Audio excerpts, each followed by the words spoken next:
this is not a joke, this is a serious problem. It's not a rare disease, it's a common disease, and it's going to become increasingly common as the population ages. And while most of the other chronic diseases are going down in frequency, this really stands out as one of the two that's growing very, very rapidly. There's 4 million people with Alzheimer's today in this country. In 20 years it'll be at least double that. And our company, like many companies, is full of a generation of baby boomers who are facing this challenge. People are under the impression you have to be a senior to get Alzheimer's. And they don't understand Alzheimer's. They don't understand dementia. They just think it's a little forgetfulness, maybe you should eat better, you know. It's just a lack of education. The most common question I get asked is, does my mother have dementia or Alzheimer's disease? So part of my task is education. Dementia is a general term, and Alzheimer's disease is a specific disease that is a dementia. The first major sign of Alzheimer's disease is memory loss. The second is difficulty performing task, familiar task. A third, there's often a language disturbance, misusing words. Fourth, disorientation to time and place. Fifth, problems with judgment and reasoning. Another is difficulties with abstractions or concept thinking. Another is misplacing objects. There may be a change in personality. Some people have a change in mood. And finally, there's often a loss of initiative. When I took care of my aunt, and I read one of the magazines, she already had 7 of the 10 warning signs. And immediately I took him to the doctor. That's what I tell people. If you notice something is not right, take him to the doctor to find out, you know, what the problem is. I didn't even know I was a caregiver until I came to the association, because I already took care of my mom. I am like a stay-at-home mom. I take my mom to school, then I have a few hours free, then I pick my mom up from school, then I have my mom to take care of, and that's my job. That's what I do full time.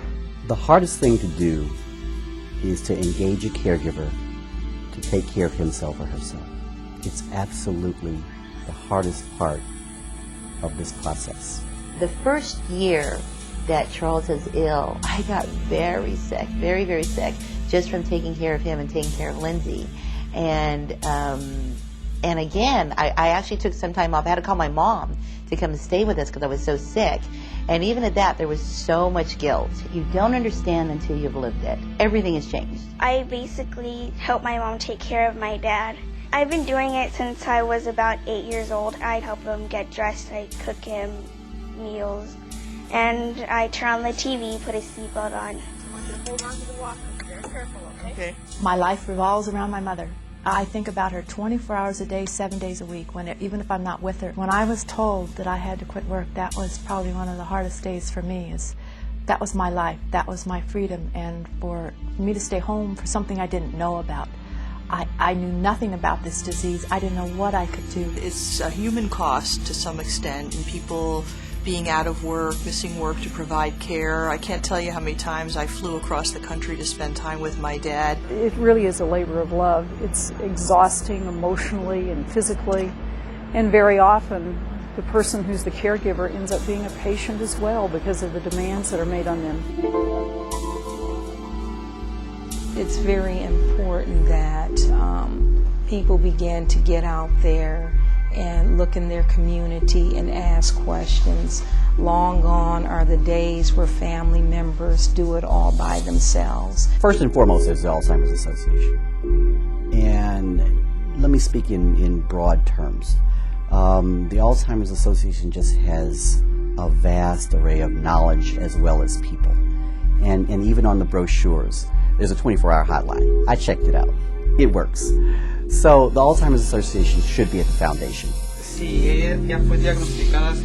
We were able to recognize the large Spanish-speaking population and start a program that would help them. From that, we went into the Asian Pacific Islander, we went to the African American communities, and all of these things happened because people began to know what Alzheimer's is. When we talk to a caller about taking care of themselves, one of the things that we sometimes offer is the fact that we here at the association do offer one-on-one counseling, and that we do have the ability to be able to connect that person, that caller, with a care consultant who can help them to work through some issues and do some care planning. It's very important to have this daycare center for the caregivers. It gives us an opportunity to have a break if we're still working, or if we have children to take care of, or if we just need to do things for ourselves.